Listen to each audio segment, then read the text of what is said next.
नमस्कार, search story में आपका स्वागत है। मैं हूं संजना। आइए नजर डालते हैं आज की कुछ खास खबरों पर। मुख्यमंत्री, मंत्रियों समेत विधानसभा अध्यक्ष और उपाध्यक्ष भत्तों में बढ़ोतरी को लेकर मंगलवार को कैबिनेट में प्रस्ताव लाया गया, लेकिन इस पर कोई भी चर्चा नहीं हुई।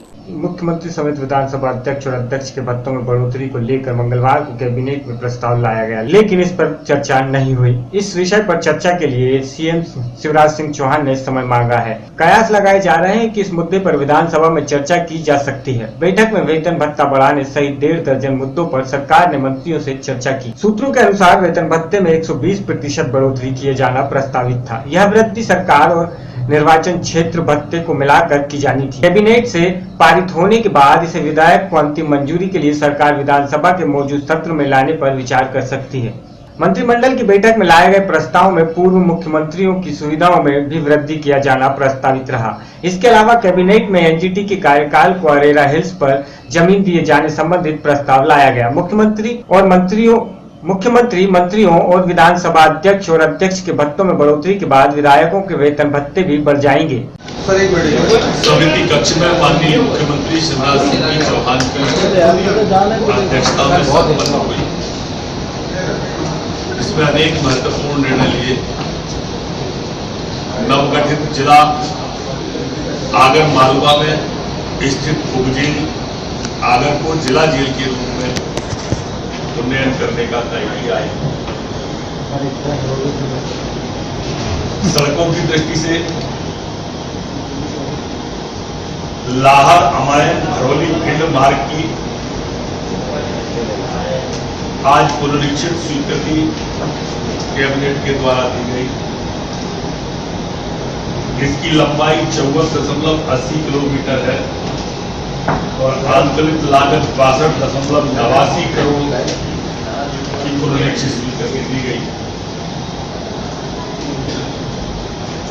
इसी तरह से कहानी पलारी मार्ग की प्रशासकीय स्वीकृति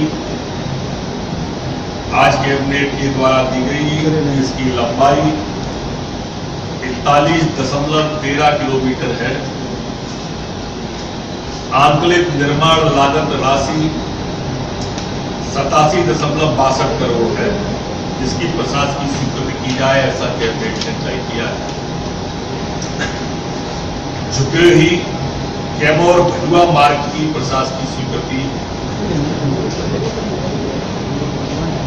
आज मध्य प्रदेश की कैबिनेट के द्वारा दी गई है। एनडीआर योजना के अंतर्गत इस मार्ग का निर्माण होगा। इसकी लंबाई 27.64 किलोमीटर है और निर्माण लागत राशि 60.56 करोड़ है।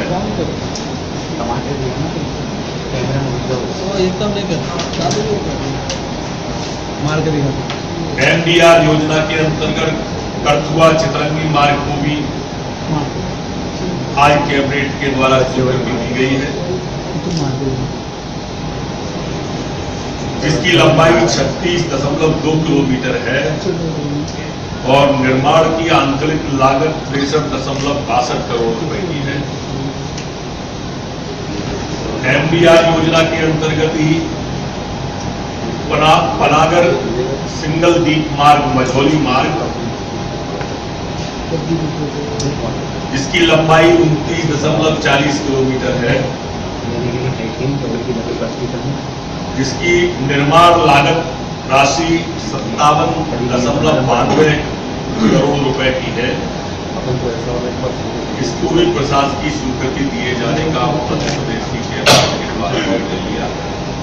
भोपाल मध्य प्रदेश से राजेंद्र सिंह यादव की रिपोर्ट। देवास में करीब 1 महीने भर से चल रही हड़ताल पर कल सभी ने एक साथ संविदा, स्वास्थ्य कर्मचारी, सहकारिता कर्मचारी एवं पंचायत सचिव तक धरने पर बैठे हैं। देवास में करीब 1 महीने भर से चल रही हड़ताल पर कल सभी ने एक साथ संविदा, स्वास्थ्य कर्मचारी, सहकारिता कर्मचारी एवं पंचायती सचिव तक धरने पर बैठे हैं। कल स्वास्थ्य कर्मचारियों ने धरने पर यज्ञ हवन कर जोरों से नारेबाजी की। इधर मानो तो पंचायत सचिव ने सीएम तक भवन की चाबियां तक सौंप दी हैं। स्वास्थ्य विभाग के सारे कामकाज बंद पड़े रहने की वजह से मरीजों को मुसीबत का सामना करना पड़ रहा है। कलेक्टर आशुतोष अवस्थी ने हड़तालियों को नोटिस देकर बर्खास्त कर नई भर्ती करने के लिए तैयारी के निर्देश दिए गए हैं। यहाँ हड़ताल पे है, कितने दिनों से हड़ताल पे और क्या मांगे आपकी? आज हमारा 21वां दिन है हड़ताल के। 23 फरवरी से हम हड़ताल पे हैं। पंचायत सचिवों के 8 सूत्री मांगे हैं और सहायक सचिवों के 2 सूत्री मांगे हैं और मनरेगा अधिकारी कर्मचारी वर्ग की 3 सूत्री मांगे क्या हैं। मांगे आप? हमारा नियमितीकरण है और मतलब सहायक सचिवों का नियमितीकरण और छठा वेतन, सहायक मतलब सचिवों का छठा वेतनमान और श्रेणीकरण मेन मुख्य मांगे हमारी ये है। और मनरेगा अधिकारी कर्मचारी के समान कार्य के बदले समान वेतन दिया जाए, ये हमारी जरा सूत्री मांगे हैं। क्या लगता है पूरे मध्य प्रदेश में आप ये हड़ताल कर रहे हैं, सरकार कुछ निर्णय लेने जा रही है? सरकार का अभी तक तो कोई पॉजिटिव रवैया नहीं दिख रहा है कर्मचारियों का हमारे संबंध में, लेकिन हमारा ये आंदोलन सतत जारी रहेगा। अभी हमारे प्रदेश संगठन की तरफ से जब तक कोई निर्णय नहीं होता तब तक हमारी हड़ताल जारी रहेगी पूरे मध्य प्रदेश में। इस्तीफे सौंपे आपने? हाँ, हमने 11 तारीख को सामूहिक रूप से हमारे सभी पंचायत सचिवों के और सहायक सचिवों के इस्तीफे दे दिए हमने सामूहिक रूप से। मेरा नाम सिकंदर पटेल है, ब्लॉक अध्यक्ष देवास, जिला देवास। तारीख 29/2/2016 से जारी है, जो कि संविदा स्वास्थ्य कर्मियों की है, जिसमें 9 सूत्रीय मांगे हमने दी है मुख्यमंत्री, माननीय मुख्यमंत्री महोदय जी को और माननीय हेल्थ मिनिस्टर जी को। ये हड़ताल अभी तक जारी है और अभी तक हमें सिर्फ कोई भी हमारी मांगे अभी तक मानी नहीं गई है। हमारी 9 सूत्रीय मांगों में सबसे पहली मांग ये है कि हमारे जो हर साल अप्रेजल किए जाते हैं उन्हें बंद किया जाए। दूसरी ये है कि हमारा ईपीएफ काटा जाए, जो अभी तक नहीं काटा जा रहा है। तीसरी हमारी नियमितीकरण से संबंधित मांगे हैं। चौथी हमारी वेतन विसंगति है, जो हमें 3 साल से। सरकार आपकी मांग मानने के लिए कुछ निर्णय लेने जा रही है? देखिए, अभी तक तो सरकार को कुछ ना कुछ निर्णय लेना ही पड़ेगा। अभी तक हमारी जो हड़ताल है वो बहुत अच्छे से जारी है। हमारा जिला नहीं, ऐसे 50 जिले और हैं जहाँ पे हड़ताल जारी है ना। और हमारी सरकार को हमारे लिए नरम होना ही पड़ेगा, क्योंकि 35,000 कर्मचारी हैं हम। मैं कामाक्षी दुबे, जिला कार्यक्रम प्रबंधक देवास। देवास से हर्षद मेहता की रिपोर्ट। देवास में एबी रोड स्थित जवाहर नगर स्थित 56 भोग दुकान के पीछे कचरे के ढेर से मिली नवजात बच्ची। बताया जा रहा है कि बच्ची 10 से 15 दिन की है। 100 डायल के माध्यम से बच्ची को देवास एमजी अस्पताल लाया गया।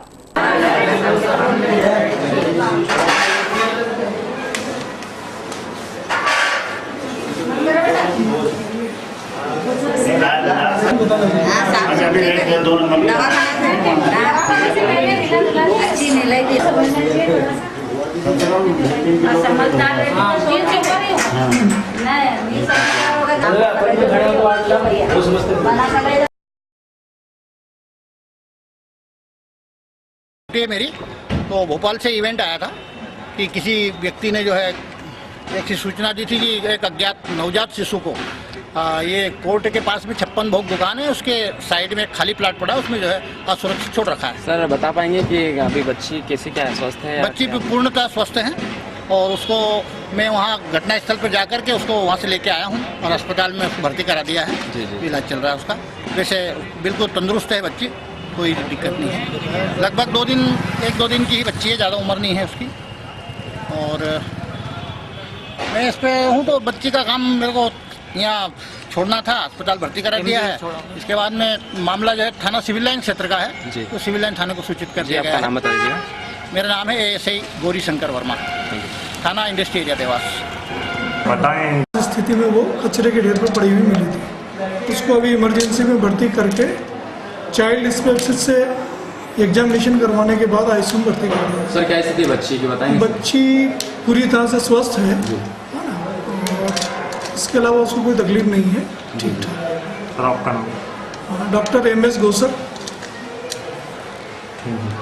भले ही देश के प्रधानमंत्री नरेंद्र मोदी स्वयं को प्रधान सेवक बतलाते हो, देश के लिए दिन रात वो मेहनत कर रहे हो, भले ही रेल मंत्री उनके कंधों से कंधा मिलाकर कार्य करते हुए जनता को पूरा सम्मान एवं यात्रियों को सुविधाओं को दिलाने में लगातार प्रयासरत हो। भले ही देश के प्रधानमंत्री नरेंद्र मोदी स्वयं को प्रधान सेवक बताते हुए राष्ट्रोत्थान के लिए दिन रात मेहनत कर रहे हों, भले ही रेल मंत्री उनके कंधों से कंधे मिलाकर कार्य करते हुए जनता को पूरा सम्मान एवं यात्रियों को सुविधाओं को दिलाने में लगातार प्रयासरत हों, भले ही सादगी के साथ जीवन का निर्वाह करते हुए वह शासकीय पैसों का दुरुपयोग न करने का संदेश देते हुए दैनिक जीवन में ऐसा ही करते हों, परंतु रेल मंत्री के ही विभाग के अधिकारी के स्वागत साक्षात्कार में पैसा पानी की तरह बहाया गया। जहां इनके स्वागत में हजारों गुब्बारों को लगाया गया तो वहीं लाखों रुपए को फूलों के दामन में बिछाया गया, जिसको विभाग के अधिकारियों ने बाकायदा अपने जूतों से जमकर रौंदा। जी हाँ, ऐसा ही हुआ मध्य प्रदेश के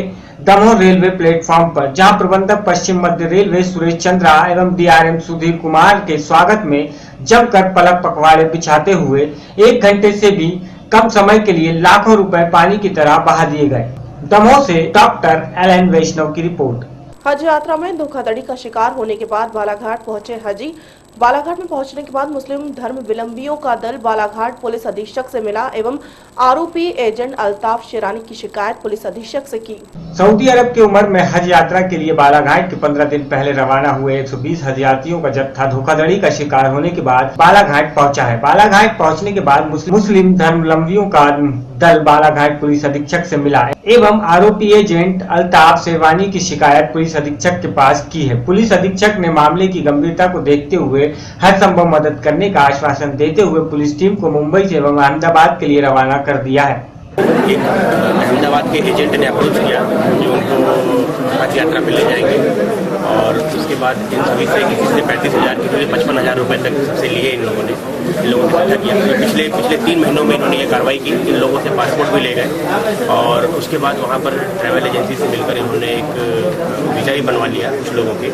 लेकिन जब फाइनली जाने का दिन आया, जब यहाँ से बालाघाट से पूरे 121 लोग रवाना हुए प्लेटफॉर्म पर, तो पता चला कि वहाँ पर एयरपोर्ट पे वो जो एजेंट था वो आया नहीं और इन लोगों के साथ धोखाधड़ी कर छल से अमानत में खयानत किया उसने और इनके पासपोर्ट भी, वीज़ा भी और राशि भी लेकर फरार हो गया है। वो रहने वाला है अहमदाबाद का है, लेकिन इसमें पता लगा रहे हैं हम लोग कौन कौन और लोग इन्वॉल्व हैं अभी तक। तो उसके उस व्यक्ति विशेष के खिलाफ 420, 406 और 409 का IPC का मामला कोतवाली बालाघाट में पंजीबद्ध किया गया है। और आज ही जो इनके मीडिएटर हैं जिनके थ्रू ये लोग एजेंसी तक पहुँचे थे, उनको लेकर बालाघाट की टीम रवाना हो रही। बहुत जल्दी हम लोग पूरा प्रयास करेंगे कि बहुत जल्दी उसको गिरफ्तार करें और जो भी ये फरियादी लोग हैं इनके जो पासपोर्ट और वीज़ा जो वहाँ पर एजेंसी के पास जब्त है वो जल्द से जल्द रिलीज हो, ताकि ये लोग फर्दर अपने टूर में आगे जा सकें और आरोपी को कड़ी से कड़ी सजा हो। ये हमारी प्रायोरिटी होगी। इसके लिए हम लोगों ने टीमें बनाई हैं और गंभीरता से ले रहे हैं हम लोग इसको जल्द गिरफ्तार करेंगे। बालाघाट से मुकेश भट्ट की रिपोर्ट। यूपी के बलिया जनपद के सिकंदरपुर तहसील अंतर्गत बजरंग PG कॉलेज दादर के छात्र संघ उद्घाटन समारोह में पहुंचे पूर्व सांसद रमाकांत यादव ने कहा, देश के विकास में युवाओं योगदान ज्यादा होता है। यूपी के बलिया जनपद में सिकंदरापुर तहसील अंतर्गत बजरंग GP कॉलेज दादर के छात्र संघ उद्घाटन समारोह में पहुंचे पूर्व सांसद रमाकांत यादव ने कहा, देश के विकास में युवाओं का योगदान ज्यादा होता है। उन्होंने कहा कि JNU मुद्दे पर सरकार सही कदम उठा रही है। जिन लोगों ने देश विरोधी नारे लगाए हैं उनके पीछे कांग्रेस और वाम दलों का हाथ है। मीडिया के सवालों का जवाब देते हुए कहा कि यूपी में होने वाले विधानसभा चुनाव में भाजपा मोदी के नाम पर चुनाव लड़ेगी। साथ ही कहा कि आतंकवाद से आजमगढ़ का नाम जोड़कर कुछ लोग पूर्वांचल को बदनाम करने की साजिश रच रहे हैं। लेकिन यूपी सरकार के मामले के बारे में पूछे जाने पर उन्होंने कहा कि ज्यादा मीडिया के लोग जानते हैं। छात्र संघ उद्घाटन नौजवानों का मनोबल उठाने के लिए है। छात्रों को उपदेश किया, छात्र जानते भी हैं। हमेशा छात्रों ने आगे बढ़कर हाथ बटाया है। जब जब देश क्राइसिस में आया है, परेशानी में आया, तब नौजवान छात्र आगे बढ़कर हाथ बढ़ाया है और देश को नई दिशा देने का काम किया। तो निश्चित रूप से हम ये कहेंगे, छात्रों का आह्वान करने के लिए आए हैं कि आगे बढ़ कर के जो देश की समस्याएं हैं, जो देश में सांप्रदायिक ताकतें जो पनप रही हैं, चाहे ISI हो चाहे तमाम ताकतें हैं, उनका समाप्त करने के लिए हमारे छात्र सभी आगे बढ़े और देश की सेवा करें। ये जो नारे लगा रहे हैं वो लोग या कन्हैया हो या उनके साथी समर्थक हो, वो अपने मन से नहीं कुछ कर रहे हैं। वो तो निश्चित रूप से कांग्रेस के और कम्युनिस्ट के इशारे पर ही सब हो रहा है। लेकिन निश्चित रूप से भारतीय जनता पार्टी जो लोग देश के खिलाफ नारे लगाएंगे, राष्ट्र के खिलाफ नारे लगाएंगे, हमारे तिरंगे के खिलाफ नारे लगाएंगे, निश्चित रूप से भारतीय जनता पार्टी उसके का जो मैटर है, छोड़ने का मैटर वो भारतीय जनता पार्टी के हाथ में नहीं, तो कोर्ट का मामला है जी, न्यायालय का मामला, उसमें कोई टिप्पणी नहीं कर सकते जी। MLC का जो चुनाव हुआ, एक गिनती का चुनाव, सत्ता का चुनाव, पैसे का चुनाव होता है जी। आप अभी जो है कह रहे हैं MLC का चुनाव हुआ, भारतीय जनता पार्टी इसमें नहीं आई, लेकिन इसके भी 2 साल 1.5 साल पहले चुनाव हुआ लोकसभा का, आप उसके बारे में नहीं पूछ रहे क्या कारण है? केवल बेईमानी करके 5 सीट माननीय मुलायम सिंह यादव परिवार में गई है, वरना सभी भारतीय जनता पार्टी जीती है। नरेंद्र मोदी जी केवल एक क्षेत्र को लेकर नहीं चल रहे, पूरे देश को लेकर चल रहे हैं, पूरे देश में विकास कर रहे हैं, करना चाहते भी कर भी रहे हैं। लेकिन अगर एक दिन में आप चाहें या 1 साल में चाहें तो संभव नहीं है, वो तो पूरे देश का, पूरे राष्ट्र का विकास कर रहे हैं। ये आजमगढ़ का जहाँ तक सवाल है, ये सही है कि कुछ लोग ऐसे चंद लोग हैं जो बदनाम करते हैं, हम उससे इनकार नहीं कर सकते हैं, लेकिन जब से भारतीय जनता पार्टी की सरकार बनी तब से आपको कम सुनने मिलता होगा। अगर यही उत्तर प्रदेश सरकार भी अगर माननीय मुलायम सिंह या समाजवादी पार्टी अखिलेश जी की न होती तो मैं समझता हूँ एकदम नहीं सुनने को मिलता। निश्चित रूप से कहीं न कहीं से प्रदेश सरकार अभी उसमें लापरवाही बरत रही है या अपना मन मोड़ रही है, नहीं तो आजमगढ़ में जो ये गतिविधियां हैं निश्चित रूप से समाप्त हो जाती। मतलब ये जो वही हिंदू वाहिनी के कार्यकर्ताओं ने JNU वाले मामले पर कन्हैया को फांसी की मांग करते हुए उसे गोली मारने की बात करते हुए अपना विरोध किया और कन्हैया का पुतला फूका। मैं मनीष सिंह मुजैन हिंदू वाहिनी का जिला अध्यक्ष हूँ। मैंने कन्हैया के अभी हम लोग फांसी पे उसको चढ़ाया है और समय पड़ेगा उसको हम लोग बिना कानून का आदेश का पालन किए भी JNU में घुस के गोली मारने का काम करेंगे। बलिया उत्तर प्रदेश से संजीव कुमार की रिपोर्ट। भले ही केंद्र की सरकार हिंदी और संस्कृत के जरिए शिक्षा के उत्थान के लिए करोड़ों रुपए खर्च कर रहा है, ऐसे में जग जाहिर है कि उत्तर प्रदेश में माध्यमिक शिक्षा परिषद में पिछले 25 वर्षों से अधिक समय में किशोरों को गलत शिक्षा दी जा रही है। भले ही केंद्र की सरकार हिंदी और संस्कृत के जरिए शिक्षा के उत्थान के लिए करोड़ों रुपए खर्च कर रही हो, ऐसे में जग जाहिर है कि उत्तर प्रदेश में माध्यमिक शिक्षा परिषद में पिछले 25 वर्षों से अधिक समय से किशोरों को गलत शिक्षा दी जा रही है। उत्तर प्रदेश से वाराणसी में स्थानीय काशी हिंदू विश्वविद्यालय के प्रथम कुलपति होने का पाठ पढ़ाया जा रहा है। इसके लिए पिछले 3 साल से सनातन स्वतंत्र भारत इंटर कॉलेज अमील के पूर्व प्रचार एवं वरिष्ठ प्रवक्ता राजमन यादव ने सरकारी स्तर पर चल रही इस त्रुटि को दुरुस्त करने के लिए काशी हिंदू विश्वविद्यालय से लेकर प्रमुख सचिव शिक्षा उत्तर प्रदेश शासन तक दस्तक दे चुके हैं। ताज्जुब की बात यह है कि शिक्षक द्वारा उठाए गए इस मामले में आज तक कोई कार्रवाई नहीं हुई। यूपी की कक्षा 10 के पाठ्यक्रम में स्पष्ट रूप से मौजूद समय में संस्कृत विषय के 10 पाठ पेज संख्या 37-38 में उल्लेखित है कि काशी हिंदू विश्वविद्यालय की स्थापना बसंत पंचमी के दिन 1916 में मालवीय जी द्वारा की गई थी। इस पाठ्य के प्रश्नार्थी पैरा 5 में उल्लेखनीय है कि इसकी स्थापना के बाद मदन मोहन मालवीय कुलपति पद से अलंकृत किए गए थे। तत्स्य समय के प्रथम कुलपति के रूप में डॉक्टर सर सुंदरलाल जी के विराजमान थे। वास्तव में पंडित मदन मोहन मालवीय तृतीय कुलपति थे। यही गलत संदेश सूबे के लाखों बच्चों को पढ़ाया जा रहा था। संबंधित पुष्टि को आज तक संज्ञान में नहीं लिया गया है और न ही तत्कालीन रूप से संशोधित किया गया है। हालांकि मामले को लेकर शिक्षक मोहन प्रसाद ने कुलपति को पत्र भेजकर न्याय की शरण में जाने की चेतावनी दी है। हालांकि उत्तर प्रदेश माध्यमिक शिक्षा परिषद में यह पहली खामी नहीं है, बल्कि पहले भी कक्षा 6 की संस्कृत वार्ता में आदि गुरु शंकराचार्य की त्रुटि जन्म तिथि 509 ईस्वी पूर्व स्थान पर संशोधित होकर 778 ईस्वी हो गया। अष्टम पाठ में शंकराचार्य की जन्म तिथि सुधारी गई। वैसे तो गूगल पर काशी हिंदू विश्वविद्यालय की पोर्टल साइट पर राम बहादुर सुंदरलाल 1 अप्रैल 1916 से 13 अप्रैल 1918 तक विराजमान रहे और तीसरे कुलपति में पंडित मदन मोहन मालवीय 29 नवंबर 1916 से 6 सितंबर 1938 तक विराजमान रहे और दूसरे कुलपति डॉक्टर PM शिव स्वामी अय्यर 13 अप्रैल 1918 से 8 मई 1919 तक विराजमान थे। मामले में BHU कुलपति ने जन सूचना मांगी जा रही है। ऐसे में बुद्धिजीवी का कहना है कि केंद्र व प्रदेश सरकार गलत नीतियों के चलते बच्चों को गलत शिक्षा दे रही है। यह अपराध के दायरे में आता है। प्रसाद चौरसिया। क्या करते हैं आप? सहायक अध्यापक। कहाँ? शिक्षक है वही संतानंद सदन भारत इंटर कॉलेज मिला। क्या पूरा मामला क्या है? वही मामला है। आज गुरु शंकराचार्य के जन्म से 7-8 वर्ष पहले से गलत पढ़ाया जा रहा था।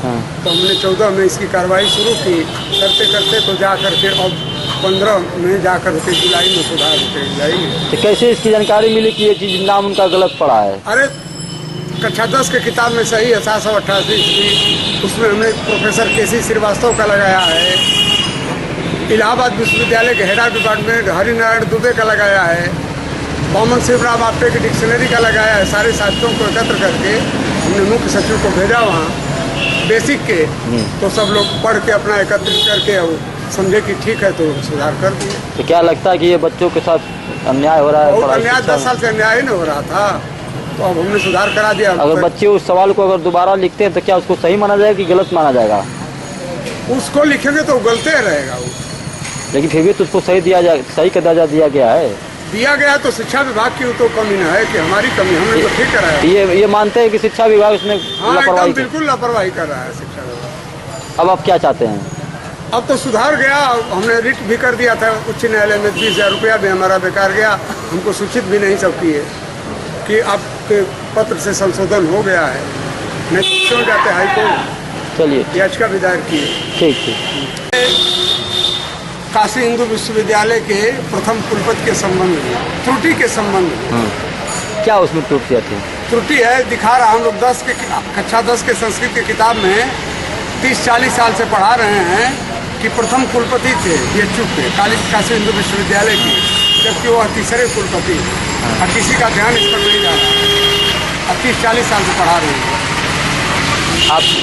आप अध्यापक हैं? हाँ, हम अध्यापक हैं। कहाँ पर पढ़ाते हैं? SSB इंटर कॉलेज अमिला।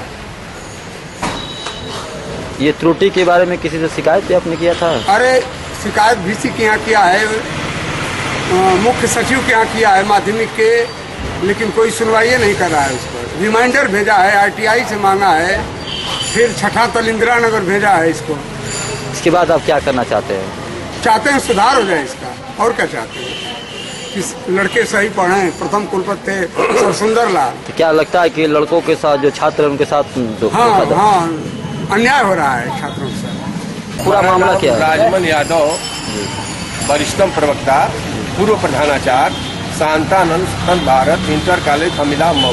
हाँ, ये सर पूरा मामला क्या है? जो मामला यह है, नंबर 1 मामला यह है कि आज गुरु शंकराचार्य की जन्म तिथि के विषय में है। तो आज गुरु शंकराचार्य की जन्म तिथि जो कक्षा 6 की किताब में दिखा गया कि 509 ईस्वी पूर्व में पैदा हुए, जबकि वास्तव में आज गुरु शंकराचार्य जो है 788 ईस्वी में पैदा हुए। ईसा पूर्व में और ईस्वी में बड़ा अंतर। तो 788 ईस्वी के अनुसार जो है आज गुरु शंकराचार्य आज से 1228 वर्ष पहले पैदा हुए। आप बोलते रहिए। हाँ जी, आप बोलते रहिए। और इसके संशोधन जब किताबों में त्रुटि मिली तो हमारे मित्र जो है मोहन प्रसाद चौरसिया इसको पढ़ाते हैं, और इन्होंने देखा कई जगह से साक्ष्य लाया, और साक्ष्य को लाया इसके बाद हमको भी दिखाया। तो पत्र ये कहें कि बना दीजिए, हमने पत्र बनाया और इनके नाम से पत्र भेजा गया। तो क्या ये अध्यापक इस समय पढ़ाते हैं? इसमें हाँ, ये हमारे यहाँ। ये कहाँ पढ़ाते हैं? मोहन प्रसाद चौरसिया, शांतानंद स्वतंत्र भारत इंटर कॉलेज अमिला मऊ में सहायक अध्यापक, संस्कृत के अध्यापक हैं। तो क्या लगता है इसमें किसकी कमी त्रुटियाँ हैं?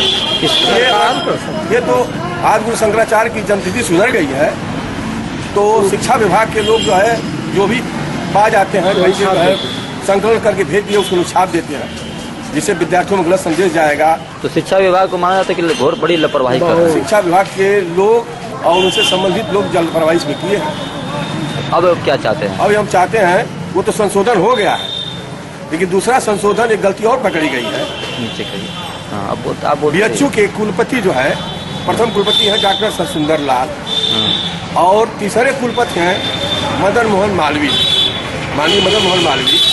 लेकिन किताबों में 10 किताबों में लिखा हुआ है कि प्रथम कुलपति जो है माननीय मदन मोहन मालवीय है, जबकि यह गलत है। चाहिए सही कि प्रथम कुलपति है डॉक्टर सर सुंदर लाल। अभी जो गलत जो छपा उसी को पढ़ाया जा रहा है किताबों में। कितने वर्षों से गलत छपा है? कितने वर्षों से छपी चल रही है? 30-40। क्या माना जाता है कि अब तक किसी की नजर उस पर नहीं गई? नजर नहीं पड़ी, और जो है नजर पड़ी होती तो हो सकता है कोई संशोधन में भेजा होता। इसकी तो ये हमारे मित्र जो है मोहम्मद हसन चौरसिया की निगाह उसमें पड़ी और इन्होंने साक्ष्य जुटाया, हमको भी दिखाया, हम संतुष्ट हुए, पत्र लिखे और लिखने के बाद जो है ये भी संशोधन के लिए गया हुआ है बीएचयू कुलपति को, प्रमुख सचिव को, और कई बार लेटर भेजा गया, नहीं हुआ तो फिर इसके बाद जन सूचना में उसको भेजा गया है। राज्य सूचना आयुक्त को जो है छठा इंदिरा भवन में भेजा गया है। इस पर कोई कार्रवाई नहीं कर रहे हैं प्रमुख सचिव और बीएचयू के कुलपति। ये संशोधन हो जाता तो लड़के सही पढ़ते, गलत जो पढ़ रहे हैं वो सही हो जाता। इसकी सूचना कैसे आपको मिली, कुछ बता सकते हैं इसके बारे में? मतलब किताबों से संकलित करके उसको कई किताबों को पढ़ा गया तो देखा गया जो है जैसे ये किताब है। मऊ उत्तर प्रदेश से आसिफ रिजवी की रिपोर्ट। मुक्तसर साहिब में रंजिश के चलते चली गोली में एक नौजवान गंभीर जख्मी, इलाज के लिए निजी अस्पताल में भर्ती कराया गया। पुलिस जांच में जुटी।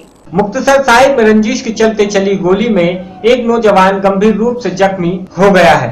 इलाज के लिए निजी अस्पताल में उसे भर्ती कराया गया है और पुलिस भी जांच में जुटी हुई है। पुरानी रंजिश के चलते दो गुटों में हुए झगड़े में चली गोली के कारण हरकीत सिंह पुत्र अवतार सिंह गंभीर रूप से घायल हो गया है, जिसको इलाज के लिए मुक्तसर साहिब के निजी अस्पताल बंसल नर्सिंग होम में भर्ती किया गया है। हरकीत सिंह की हालत स्थिर बताई जा रही है। अभी तक झगड़ा होने के कारण का कोई पता नहीं चल पाया है।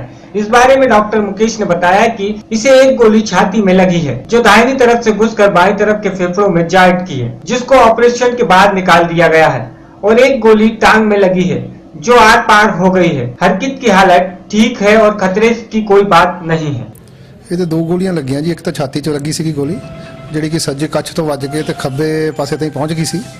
ਫਿਰ ਇਹਦਾ ਆਪਰੇਸ਼ਨ ਕਰਕੇ ਗੋਲੀ ਖੱਬੇ ਫੇਫੜੇ 'ਚੋਂ ਕੱਢਤੀ ਹੈਗੀ ਹੈ ਤੇ ਦੂਜੀ ਗੋਲੀ ਲੱਤ 'ਚ ਵੱਜੀ ਸੀ, ਉਹ ਲੱਤ 'ਚੋਂ ਵੱਜ ਕੇ ਨਿਕਲ ਗਈ ਸੀਗੀ ਤੇ ਹੁਣ ਮਰੀਜ਼ ਕੁਝ ਠੀਕ ਹੈ, ਹਜੇ ਵੀ ਖਤਰੇ ਤੋਂ ਬਾਹਰ ਤਾਂ ਨਹੀਂ ਹੈ। 3-4 ਬੋਤਲਾਂ ਖੂਨ ਦੀਆਂ ਲੱਗ ਚੁੱਕੀਆਂ ਉਹਦੇ ਤੇ ਹੁਣ ਬਲੱਡ ਪ੍ਰੈਸ਼ਰ ਵਗੈਰਾ ਠੀਕ ਹੈ, ਖੂਨ ਨਵਾਂ ਨਿਕਲਣਾ ਬੰਦ ਹੋ ਗਿਆ ਤੇ ਅੱਗੇ ਨਾਲੋਂ ਕੰਡੀਸ਼ਨ ਬਹੁਤ ਚੰਗੀ ਹੈ।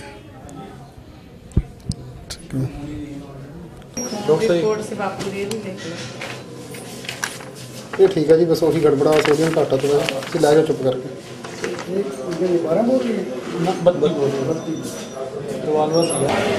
इसके बारे में जब हरकीत की माता से बात की गई तो उन्होंने बताया कि वे जरूरी काम से गिद्दावाड़ा गए हुए थे, तो उन्हें फोन पे पता चला कि उनके बेटे का झगड़ा हो गया है और वह अस्पताल में भर्ती है। घटना मैं तो अपने घर दे जरूरी काम गई भी सी गिद्दड़गा, उत्थे मैनू फोन गया किसी का इत्थों बेटे वाले फोन तो ही भी तुहाडे बेटे दे सट वज गई, तुसीं जल्दी घरे आ जाओ।